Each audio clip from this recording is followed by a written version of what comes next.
effective advocacy. First of all, hello everybody, I'm Jax. You probably know me as Jax Finkel, but my new name is Jax James. So everybody, James from now on, just so you know. Yes, I like applause for that because Jax James sounds more like a superheroine name, so I'm glad to be back to it. I'm the executive director for Texas NORML, which is the Austin-based chapter of the National Organization for the Reform of Marijuana Laws. I also serve as executive director for the Foundation for an Informed Texas, which is a premium sponsor for this event. And recently, I started helping the national office in DC of NORML with state policy management. So working with all 50 states to advance cannabis legalization, employment protections, decriminalization, medical cannabis improvements, and more. So I've been involved in this space since 2005 when I first started volunteering with Texas NORML. I later joined the board as volunteer coordinator, political and legislative director. I was the deputy director whenever we were able to pass the very narrowly effective medical cannabis bill. And then later I became executive director. So a little bit about me. I want to tell you guys a little bit about this great panel that we have this morning. First to my left is John Baucum.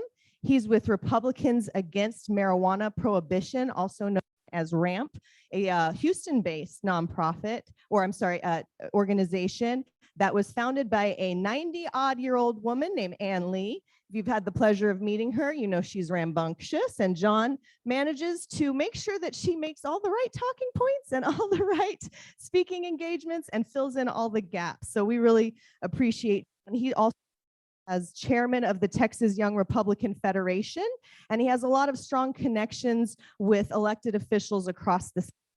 Now, to the left of John, sitting in the middle there with the glasses, is Chris Lindsey with the Marijuana Policy Project, also known as MPP, who he joined in 2013, and he's now the Director of Government Relations. He's a former criminal defense attorney and medical marijuana patient. Chris ran as a medical cannabis business in Montana called Montana Cannabis, which was later raided by the DEA. He's been in advocacy ever since. He helped pass medical and then legalization in Illinois, and now spends much of his time in Washington, D.C. So thank you for braving D.C. for us. And then at the very end there, we've got the lovely Judge John Delaney with the Law Enforcement Action Partnership. He is a senior court judge with over 34 years of handling felony criminal cases, as well as civil and family cases.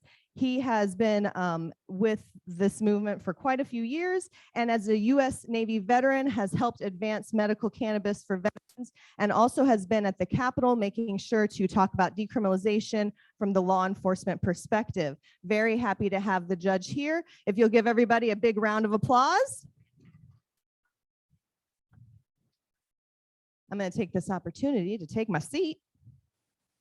And we're going to kind of start off talking about some high-level picture things here in Texas, and then we're going to move to some Q&A. So please make sure that you write down any questions you might have so that we can get to all of them. I know that there's a lot of things going on. So I wanted to kick off with us talking about, you know, what is the process in Texas? I recognize a lot of faces out here, so I'm sure a lot of y'all understand the basics, but we want to make sure that it's real clear. So if we could start, John, with you, you know, how do we have ballot initiative in Texas? How do we end up changing the law here? We don't have ballot. Is this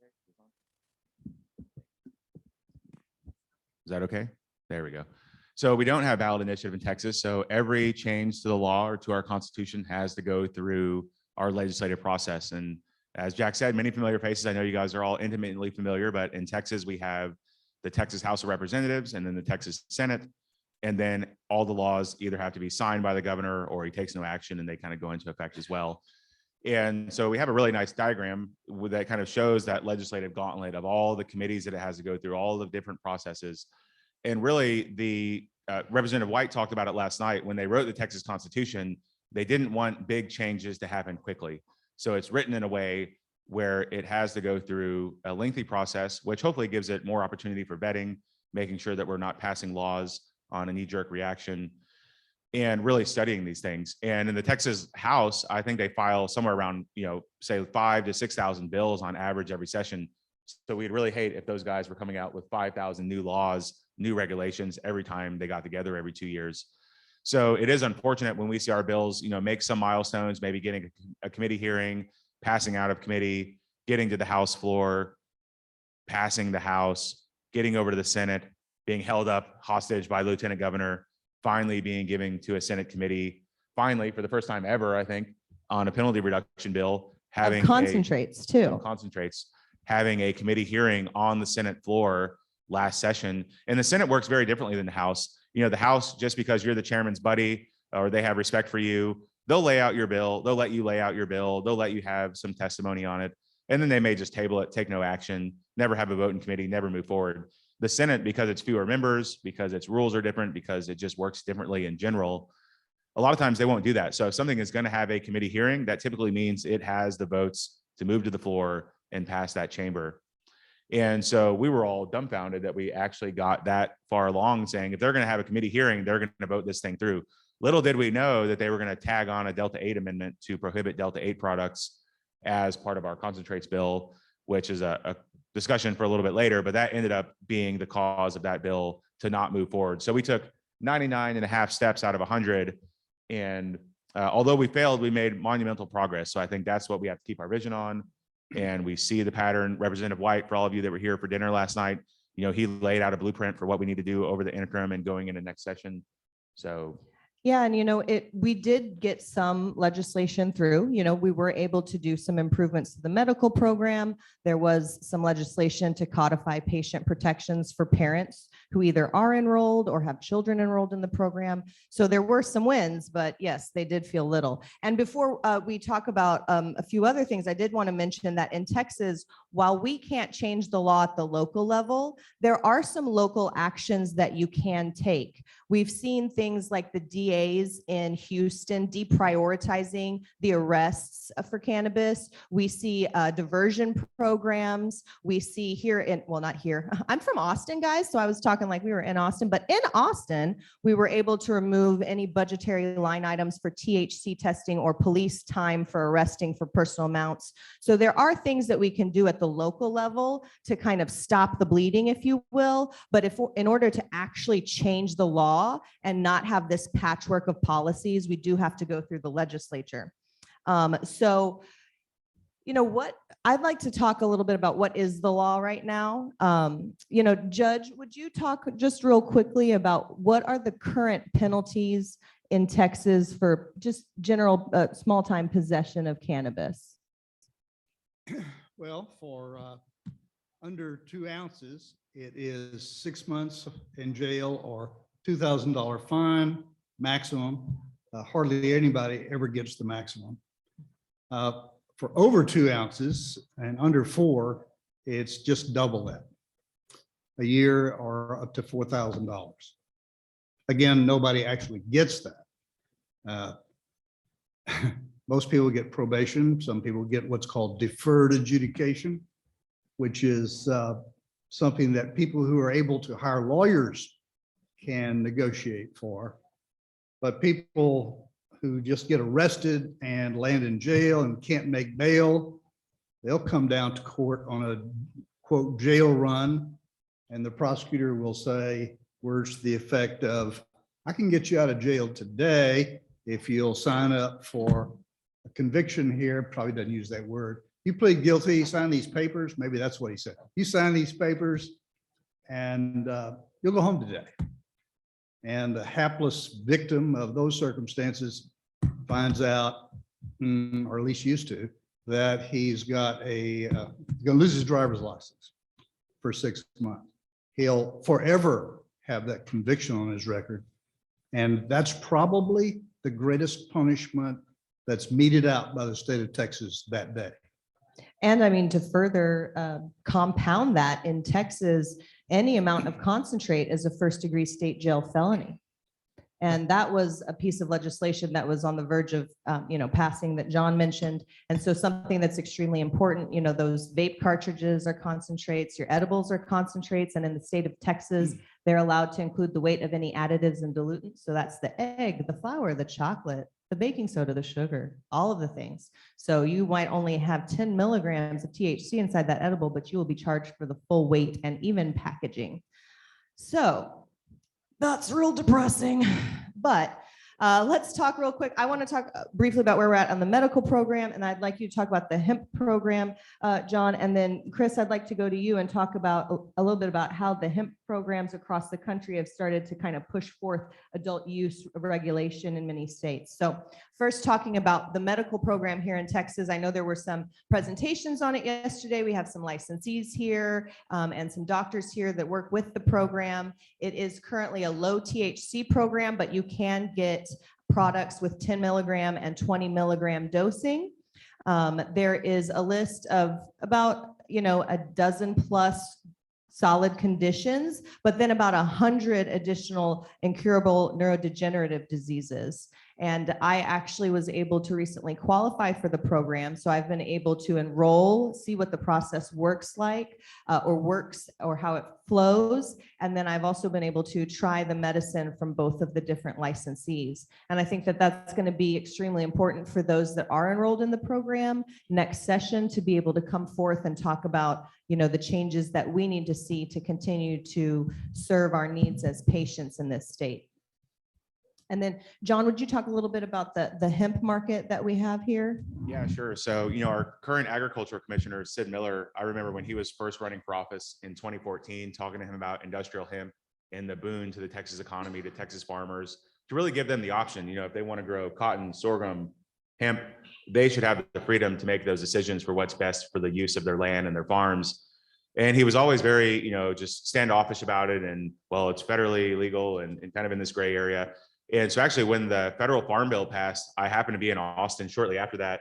And we were going to lunch at the Texas Chili Parlor. And the commissioner was walking out as we were walking in. And I said, hey, commissioner, the feds have legalized hemp now. So it's a great time for Texas to get on board. And he was like, oh yeah, let's do it. And then so they did, I think 2019, right, when we passed our hemp law to allow for licensees to petition for a license and then get their farms up and going. But anytime you have such a big program, such a new program, there are always going to be legislative tweaks that need to be done to that, to change the law slightly, to make different, modifications within the framework of that law. And a lot of that comes from the businesses as the farmers start dealing with certain things, as we start transportation and then distribution and retail.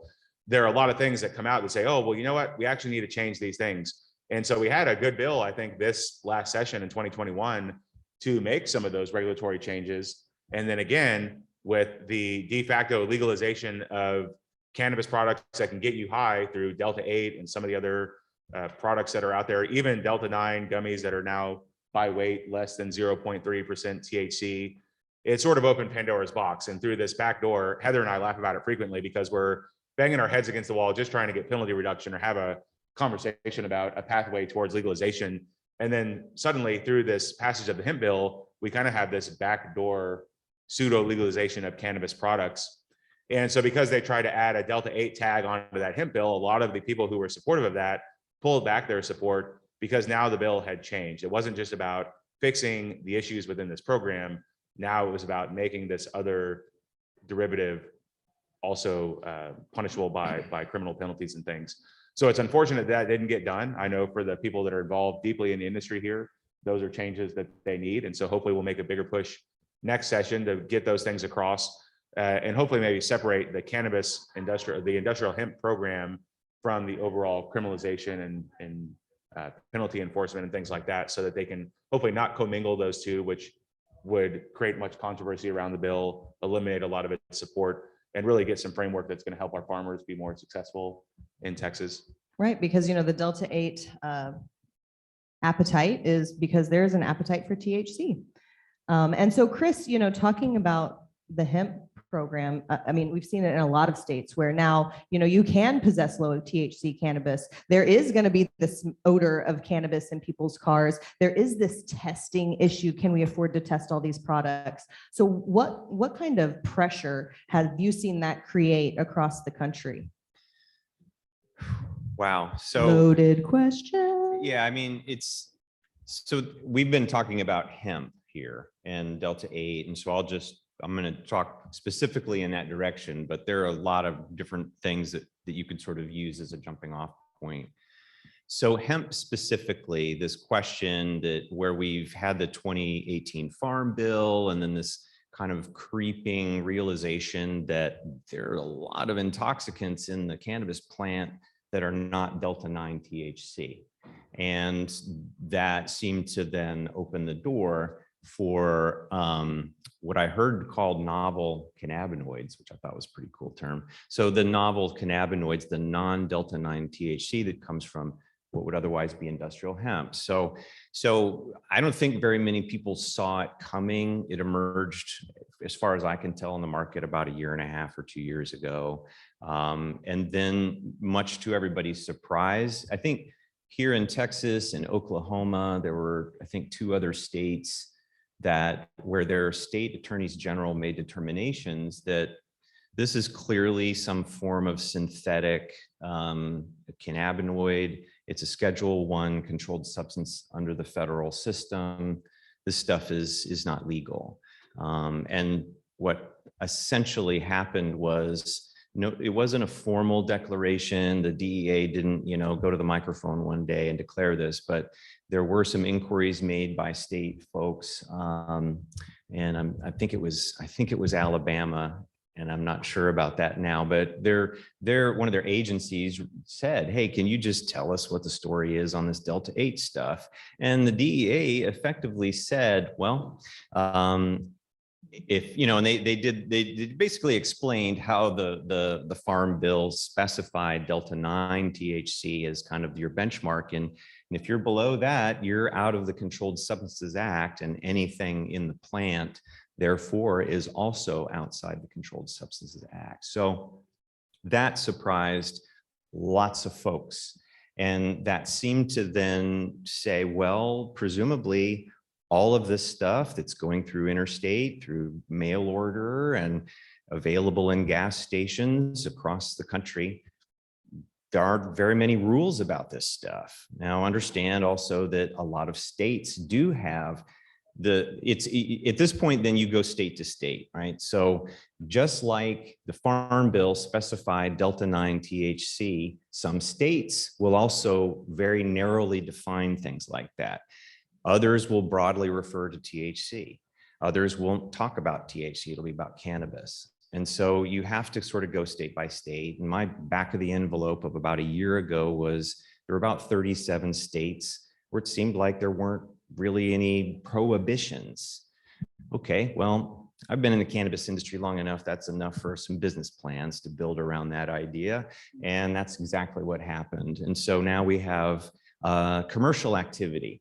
So what do? You can be sure there are a lot of U.S. attorneys general around the country that are very concerned about this. They want to see the hole plugged.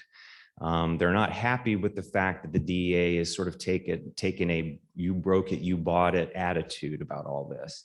And so the easiest resolution in terms of how the federal government could resolve it is to pick this all back up in the 2023 Farm Bill, which will be coming along. And so there are going to be interests. So I'm finally getting to your question, which is— I love the setup. Well, so what is the hemp industry going to do about this? Well, so you've got now business interests that want to keep the market that they've got. And it's a very confusing situation, right? Because here I am, I'm an advocate. I want to see legalization. Well, if I can get over the fact that Delta 9 THC isn't part of the picture, do we have it? Are we getting it? Is this such a disruptive new thing that it actually gives it? I mean, it almost is a paradigm shift. It's kind of hard to wrap your head around what this could mean, but it does mean that in the advocacy space, We're going to have some business interests that are now throwing lobbyists into the mix and wanting to maintain the market share that they have. You're going to have some businesses that are in the Delta 9 market that think, you know what, Delta 8's not so bad. You'll have others that'll say, you know what, we're going to keep on the track that we're on and we're going to resist this. And so it's hard to know. You're going to have a bifurcation in the hemp space, right? The national organizations say, we don't like intoxicants. If it's an intoxicant, we don't want it. You're going to have local associations at the state level that say, intoxicants aren't all that bad now, are they? And then you've got the advocates who are a little confused, because I don't want, as an advocate, to say, well, if Indiana doesn't legalize cannabis, then throw all those people into jail that get Delta 8 at the gas station. I'm not going to make that case, right? And so again, it gets really muddled when you start to add in this new hemp voice, and it's not part of the longer conversation about legalization. So it's a disruptor. It's kind of hard to know how it's going to play out. Yeah, and I've seen of course, here in Texas, we've talked about these attempted Delta 8 bans, and I've seen legislation in other states in my position doing state policy. And so, one of the things that Texas NORML had said in the advocacy space is that, prohibition doesn't work as a policy. So we need to treat this like anything else, where it needs to be tested, properly labeled, and, ID required 21 and up for, intoxication. So there's, I think, some common sense things that we can do there, but also, like you said, there could be some conflict there, perhaps. And so I think that it's really important that we realize overarchingly that this is fulfilling a void for many people and patients in the meantime until they're included in the program. So let's all be thoughtful and make sure that we're using well-tested products, right? So let's move on now that we've set the stage, talking a little bit about how can we be effective as advocates. So we talked about how it works here in Texas.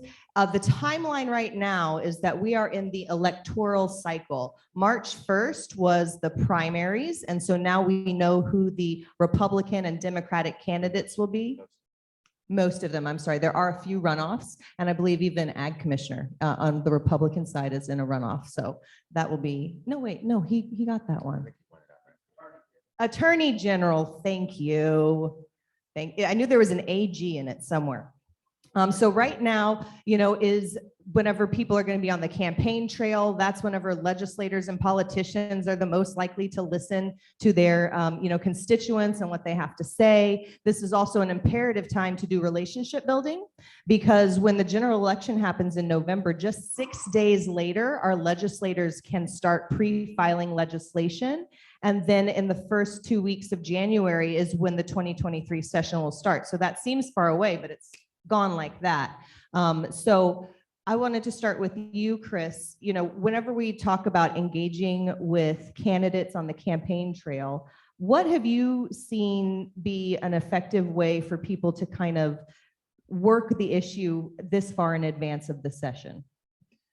Okay, well, so I will start with a really big caveat, and that's that MPP does not really ever endorse candidates, because we have to work with people in office. And the worst thing we could do is start picking sides before they're in office. So, but that said, I do think that there's a huge amount that folks in this advocacy space can do to support their candidates. And that's a critically important thing. We've got to have friendly people in office. So there are definitely things that cannabis people and businesses can do. And one is show up, go to the rallies, be in the front row, ask good questions, be good supporters. The cannabis folks, and I think this is probably true of a lot of people, a lot of industries, or a lot of movements, where, look, we're committed to our cause. We grow plants that we love, and people that we talk to and live with, and our families love what we do, but we don't know anything about politics, really. And so you sort of step into these conversations and don't necessarily know how to play the rules. If you support a politician and they do what you want them to do, you thank them in public. You know, you show up at the donation, you know, when there are opportunities to help their campaign. You don't beat them up in the press, and then when they don't do what you want, then you beat them up more. That's not advocacy, right? So learning how to really participate in the system in the way that it operates is a learning process, and that's just so critical. And being like a peaceful warrior in the cannabis space can be really hard whenever you are potentially perhaps working with someone that you are diametrically opposed with on many other political issues. Texas NORML puts out a voter's guide, and that's how we get around endorsements, so that we can tell you how people voted. And, you know, Judge, you and I were both in Senator Schwartner's district. You know, we don't necessarily hold a lot of the same political views as the fellow, but he was the one that carried medical in the Senate. And I was wondering if you could talk a little bit about the things that we've done here in his district over the years that have helped kind of be able to bring him along on that.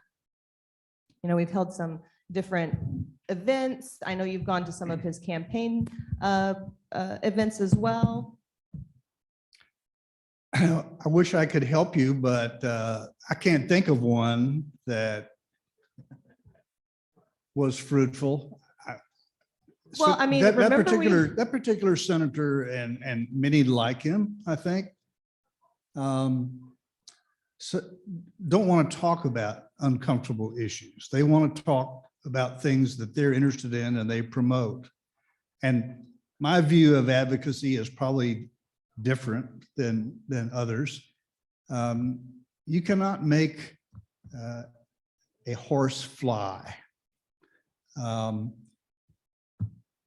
I had an appointment with Senator Schwartner a couple of sessions ago, and I brought the minister of my church, who has a grandson with autism that he's raising. And so along with another person, we had an appointment, and we came to the office, and we were supposed to meet with the chief of staff. And by the time we got there, the chief of staff had disappeared to do something else. And they presented us with a young woman. Actually, they called me the morning of and said, our point person on marijuana law reform will meet with you today. And I said, well, I'm seeing a pattern here, but that's okay. And we sat down at a nice conference table with this nice young woman, very young woman. And after a few minutes of talking to her about some of the issues, I could see that some of this seemed to be bouncing off the point person's face. And I said, I don't mean to be rude, but how old are you? She said, I'm 22. I said, I'm sure you went to college. When did you graduate? She says, this May. And there were words I was using about marijuana reform that just didn't register with her. The point of the story is that we were kind of given the bum's rush. We were politely sat down at a table with a person who totally unqualified to talk to us about the issue. The point person who didn't have the vocabulary for Point person that did not have the vocabulary. And I think she was just anointed the point person that morning about 8:30. So the point of the story is, there are some people in public office who have no interest whatsoever in talking to their constituents about certain issues. And, you know, we were not just folks off the street.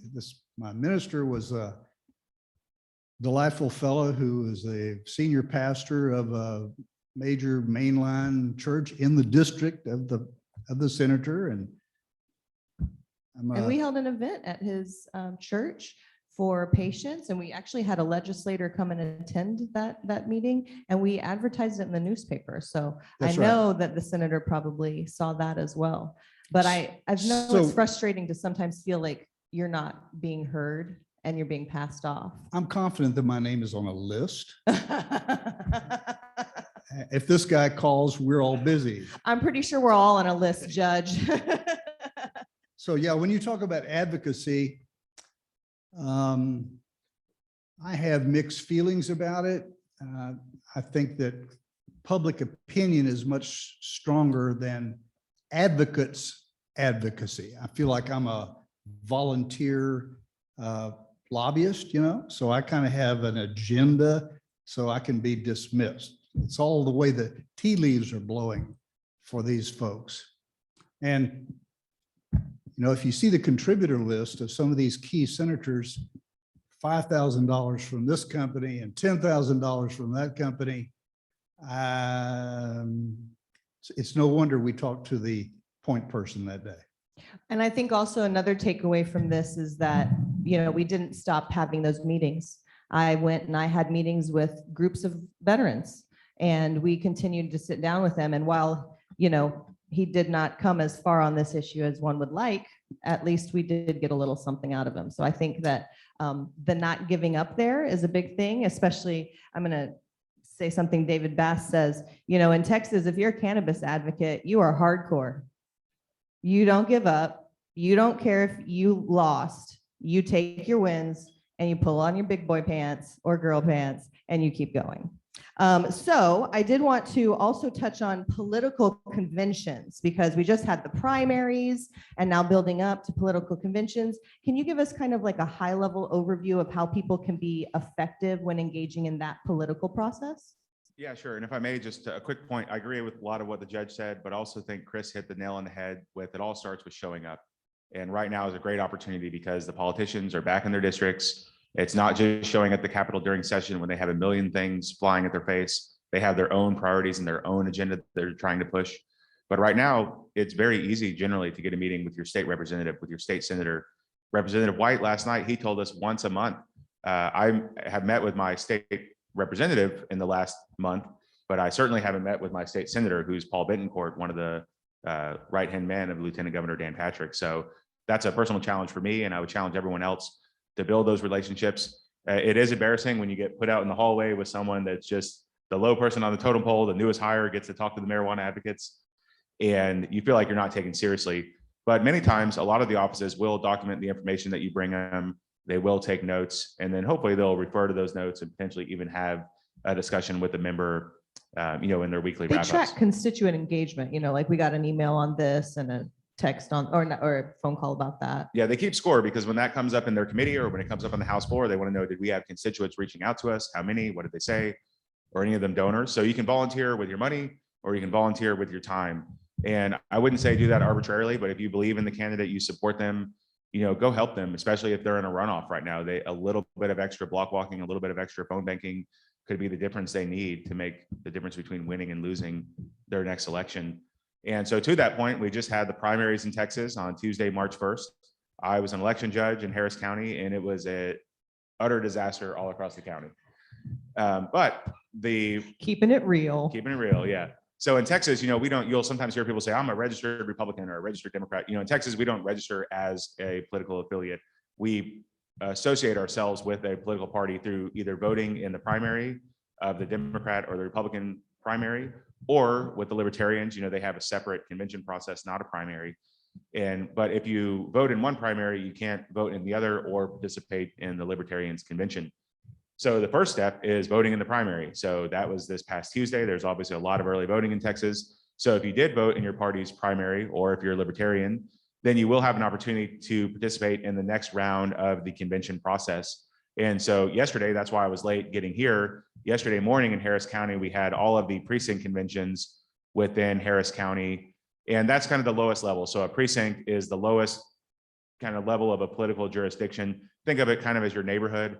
If you would go vote in the polling place is kind of at a school in your neighborhood, you know, that's kind of a location probably within your precinct. And some places like Harris County, we do have, you know, countywide voting. But from that point at the precinct convention, you have an opportunity to pass resolutions. These are things that go on to help craft the state party platform. You would like delegates to go to the next level of convention.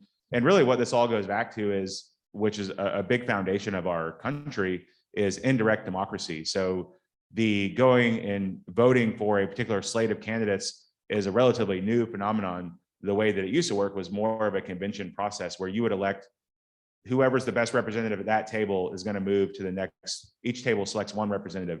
They're going to go meet at another table and they're going to select a representative to go to the next level. and it'll go all the way to the state, and then in presidential years up to a national convention. So having advocates that are going to represent your will at the next level. So what we did in our precinct, for instance, I live in Jersey Village, so a northwest suburb of Houston, very conservative precinct, pretty generally conservative part of Harris County. And we were allocated 74 or 76 delegates and 76 alternates. And can you guess how many people we had at our precinct convention? 5. We had 3, myself and 2, and I actually thought they were going to be 0. And so that's unfortunate. And part of that falls on me as kind of the precinct chair in that area. I should do a better job of getting people out to that convention. But in total, of all of the voters eligible to vote in Texas, only 14% of Republicans and Democrats combined bothered to vote in the primary. And so 14% of the population is choosing who's going to be on the ballot in November for the rest of Texas to vote on. And just to tag team in real quick, I mean, and in Texas, like, I don't think we invented gerrymandering, but we sure act like we do. So like most districts, like you already pretty much know what political party is going to own that. So really the primary is where the competition is in like 95% of the districts. Yeah, and they do redistricting every 10 years. So during that 10-year period, some of those districts may become blended or more purple rather than red or blue. And so then they have an opportunity to reset those and draw them all so they're back to being bright red or solid blue. And depending on which party, you know, in Texas, the Republicans are in the majority. So they're going to draw the maps obviously in their favor, even though they say they don't.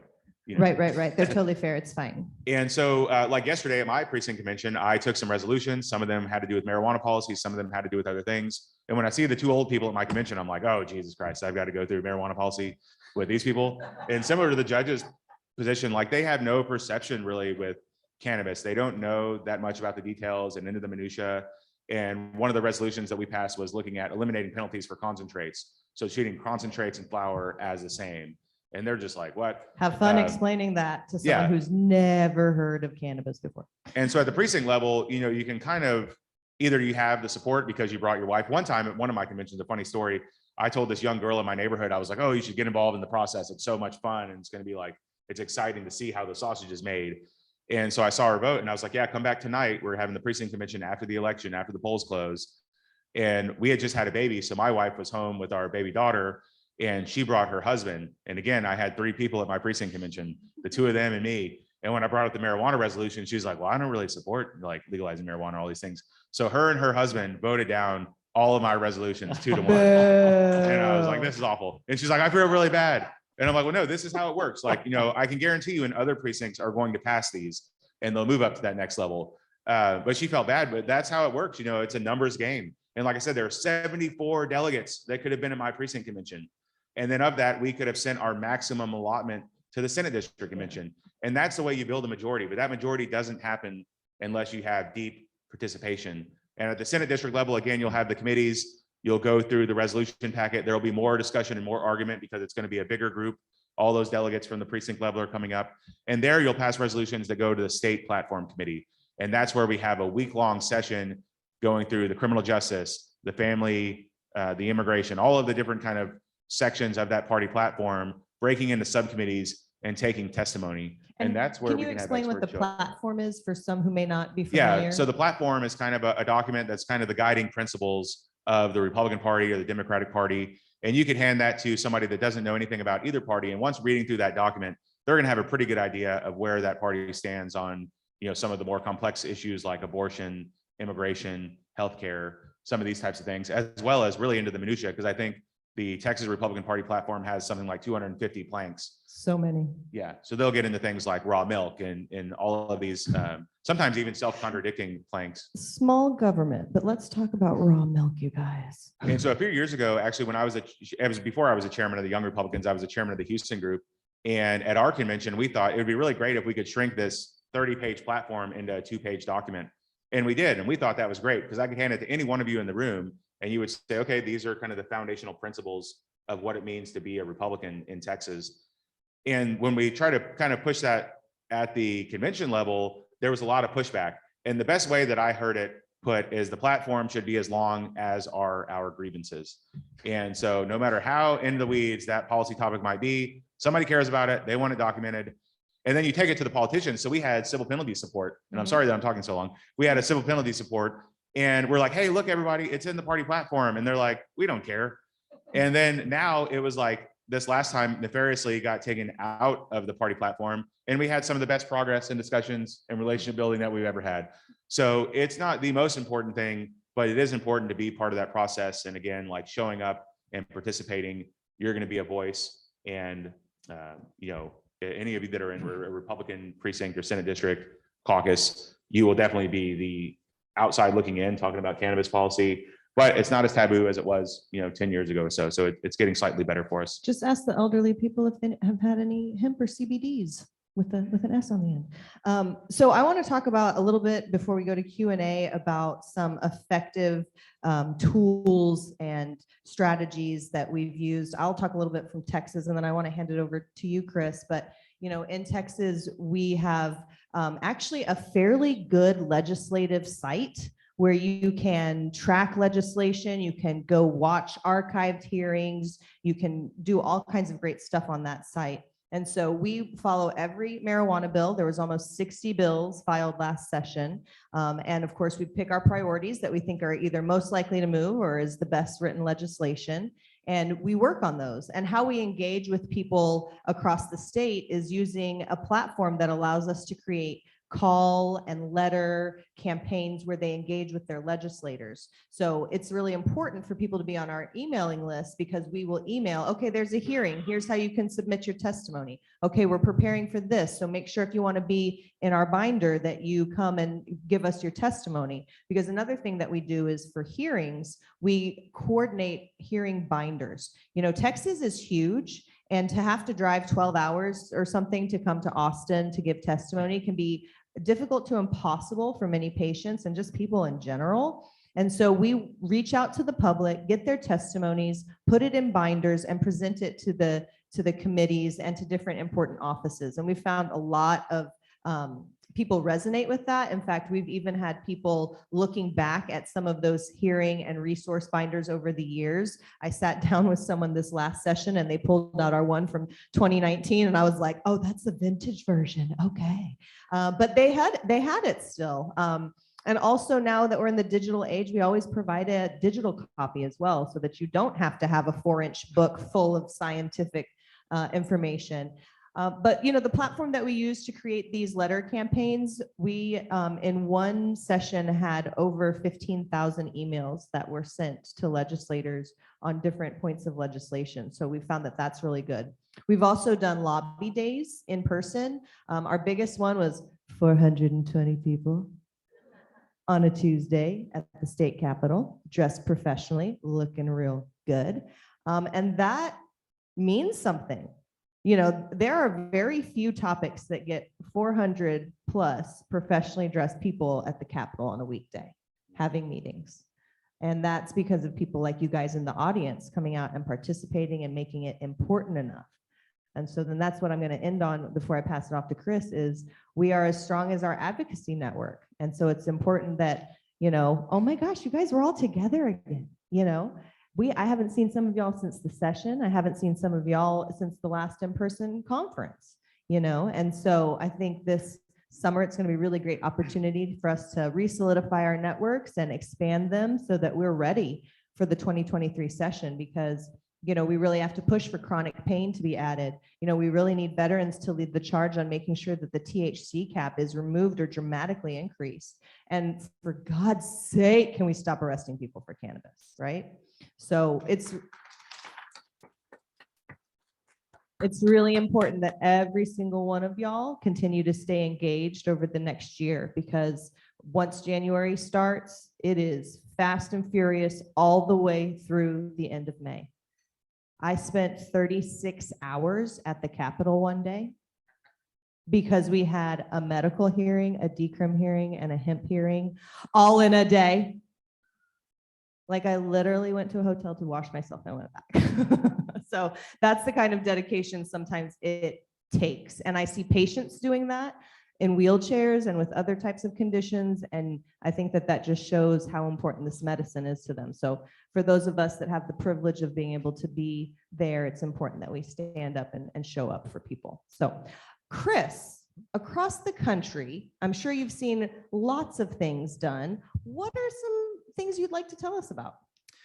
Well, so Marijuana Policy Project kind of has a process, and it sort of easiest way to explain it is how we're arranged as an organization. So we have two main departments, if you will. One does ballot initiatives and one does legislative work at the state level. And they're really very different from one another. And the hallmark, I think, of the legislative, and we've kind of been talking about it amongst the three of us, the four of us this morning, is that in the legislative game, it's more like gardening or farming, where it takes several seasons just to condition the soil.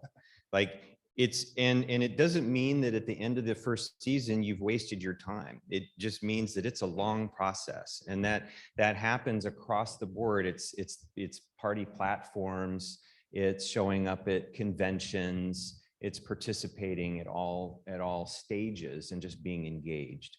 So on that side of the equation for Marijuana Policy Project, what we do is, first of all, we recognize that we're not based in the state, right? So we don't go into a state and say, hey, we're here with the grand plan, everybody sign on. Typically what happens is we come in and we find out, well, who's in the state already that's engaged in this? Where are there the opportunities to further reform? And the three for us are going to be reducing penalties for possession or eliminating them. It's going to be medical cannabis, and it's going to be full legalization for adults 21 and over. And so, at that point, we're really just coalition building. And it might be that sort of the way that we would do it is come in and work with sort of the local organizations.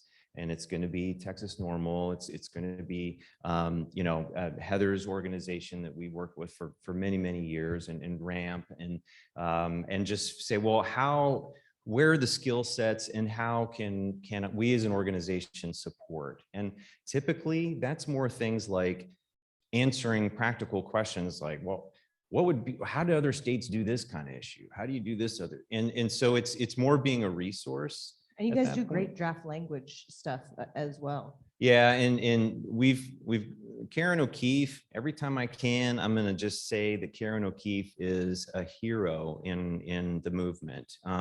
So much work she's done behind the scenes that has shown up in other places. She's just underrated, but she's one of the people that drafts that kind of language. And so it's that sort of support that happens. And then, if it makes sense to sort of be cat herders, sometimes we'll create a complete coalition at the state level, and MPP will just be one of the members. So it really depends at that point. But here's the bottom line. It's about creating political influence. And that happens in a lot of ways, right? And the biggest is going to be grass tops and grassroots. And that happens through the ability to say, for instance, you've got a bill coming up in a particular committee, and you want to make sure that those committee members know where the community is on this issue. It sends a huge message if within 24 hours, their staff of every one of those committee members got at least 100 phone calls and hundreds of emails came into their inbox. That's political power. That's the, oh my God, the cannabis people. And then that's when the legislator texts me and say, could you please tell people to stop texting us and emailing us? We got it. That's exactly right. But it's not only, beating people up, spamming their inboxes, right? That's one part of it. Another is having the right lobbyists and managing the right lobbyists. It's having a public relations presence. It's again, herding the cats so that your allies don't become also, sometimes your worst enemy, because they mean well, but they don't always know the audience. And so it's all of those things.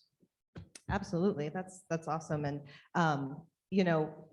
I was working with Karen at the national level. I know that you guys are putting out a decriminalization white paper, focusing mostly on southern states. And so I've coordinated with her to get some personal stories in there. And I think that that's going to be a really great tool. And hopefully sometime in March, we'll be doing a press conference, April, here in Texas. So as soon as it's out, everybody stay tuned. There's gonna be stuff from Texas in there. You know that we got Texas represented.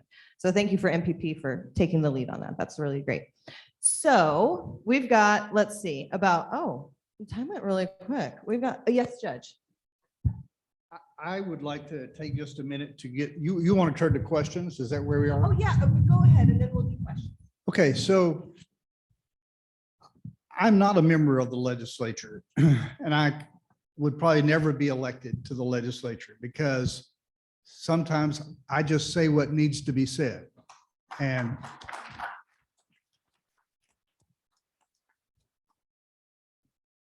I'll have to remember to say that again if you like. Politics is the art of the possible. You've heard that before, right? And sometimes the raw material that you're dealing with, that is the ears that are listening to what you're advocating for, are very important. You got to start with the right ears. And what I'm talking about is making sure that elections turn out the way that you want, that people will be in office who will be receptive to your entreaties, who will see the world through your eyes.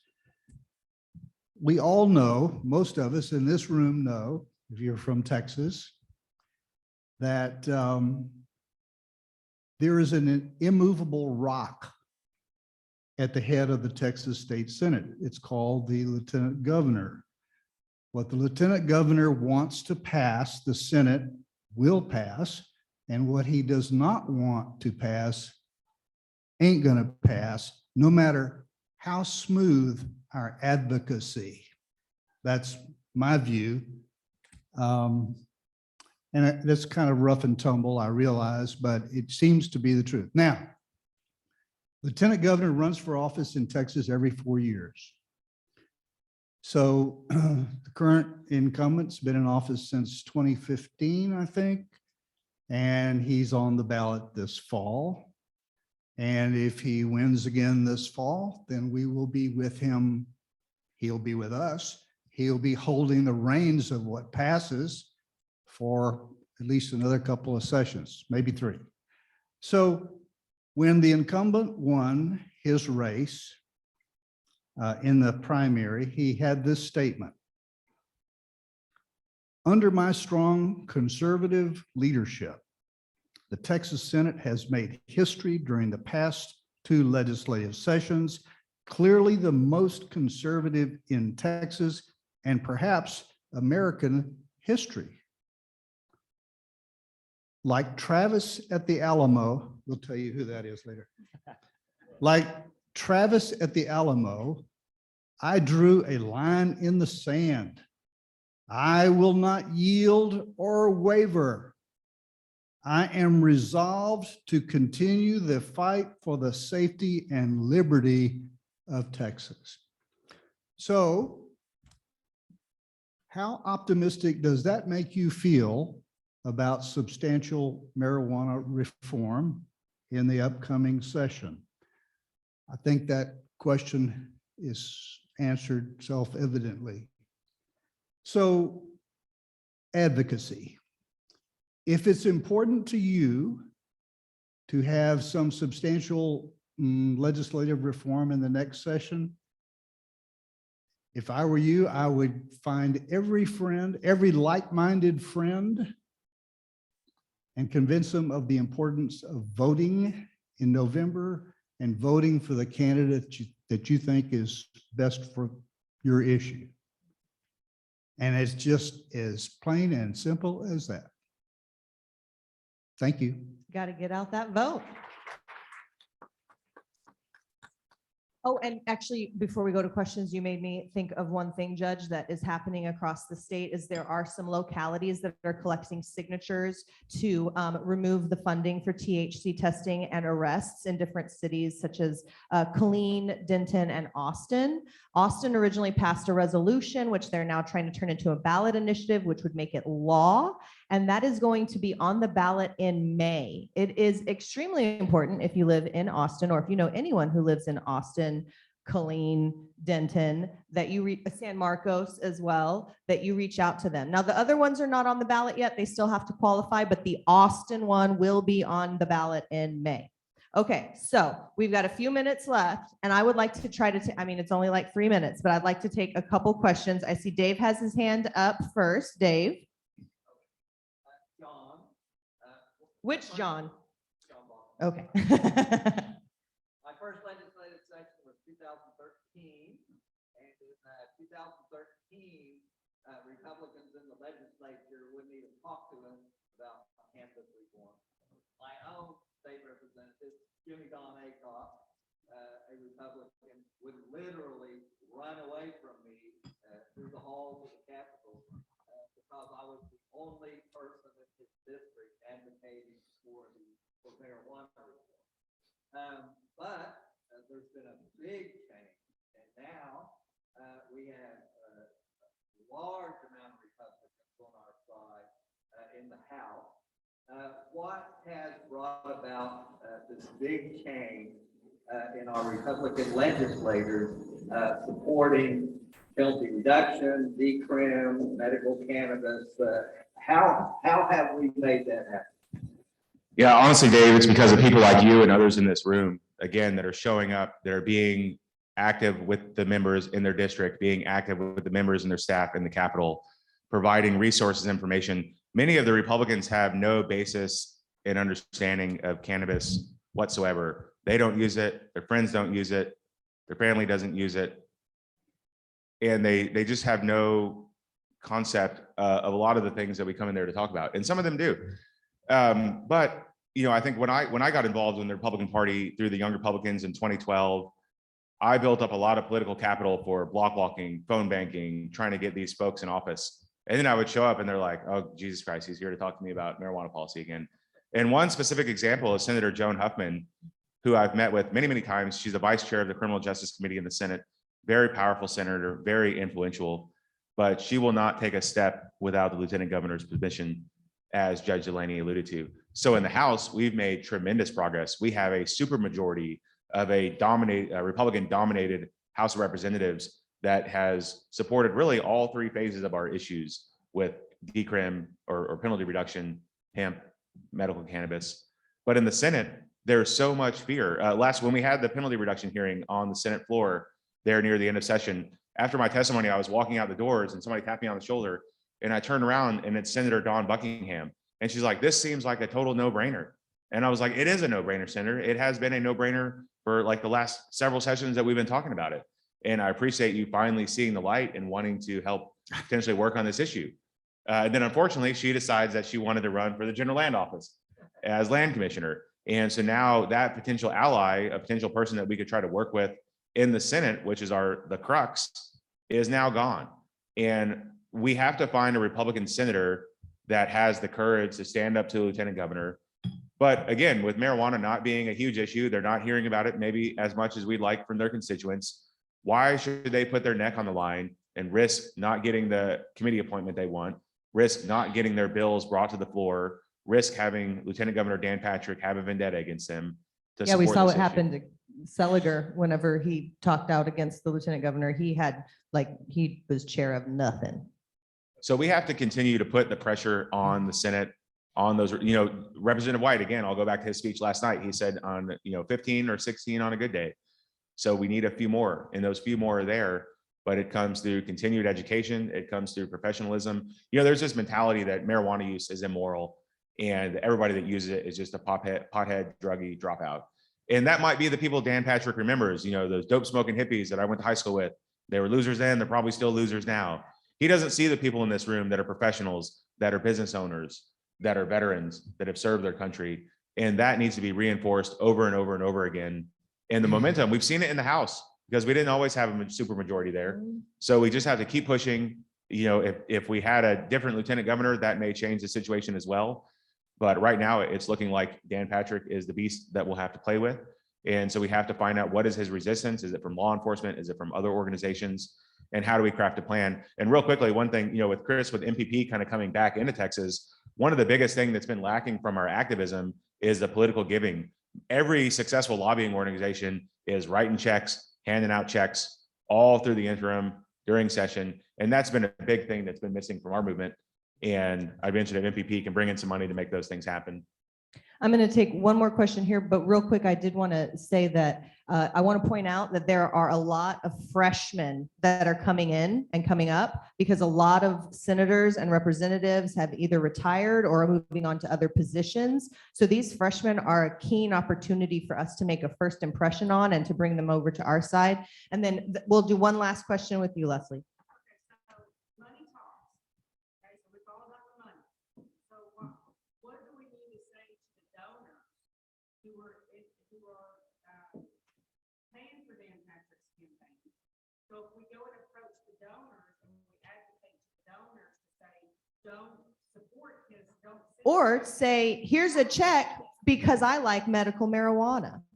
So that's the real thing, is getting big dollar donors to be giving checks and saying, this is because I want medical cannabis. This is because I need to make sure my kid has access to this. So sometimes withholding money is the right play, but I think in this sense, for the lieutenant governor, it's the giving of money with the expectation that we want support for medical cannabis. I mean, people say all the time, I'm donating to you and these are my key things. Oh. Mm-hmm. Mm-hmm. Or covered by insurance.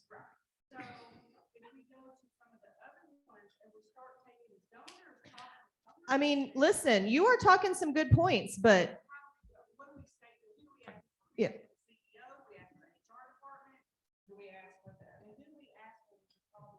You know, that's an interesting strategy. I'm not saying that it wouldn't work. It's something to look into. And some of those donors, you may be able to kind of make that in. But remember, they have their own agenda. They don't care about our agenda. They don't care about my agenda, your agenda. They care about their agenda. And that's what they're funneling resources and lobbyists to push their agenda. And many times they don't want to differentiate from their single focus. And so I think it would be very difficult to go to any one of his donors and say, you know, because the lieutenant governor has a stranglehold on any marijuana policy changes, we want you to stop donating to him. They're going to say, well, we're going to keep donating to him because that's what works. That's what gets us. If you take a check, I won't speak to the lieutenant governor because he maybe is a little bit different animal, but if you take a $200 check, $500 check to your state senator, to your state representative, you're not going to meet with the staffer out in the hallway. You're going to get a meeting with the representative. And you know, that it sounds bad. And like you said, it almost sounds like bribery, but that's the way the world works. And so if you're showing up with money, you're showing up as a constituent, they know you're a supporter of them, then you're at least going to get a seat at the table. They still may not give a crap about what you had to say, and they may not pass your bill through their committee or through. So campaign finance reform is what I'm hearing that you're talking about over here? No, what I'm talking about is playing the game and playing the game with money. And right now we don't have the money stepping up in Texas. When I talked to a lobbyist friend of mine, he works for a lot of different organizations. And he put together a plan for a ramp, and it was over 2 sessions. So it was a 3-year plan, you know, one legislative session, the interim, and another legislative session. And it was about $3 million. The majority of that money, well, some of that money went to hire himself and 2 more lobbyists during, so you'd have 3 lobbyists working full-time during the 2 sessions. But the other sum of that money was cutting up checks during the interim and going around and dropping them off and meeting them and reminding them the cannabis industry supports you. And that's what we're not doing.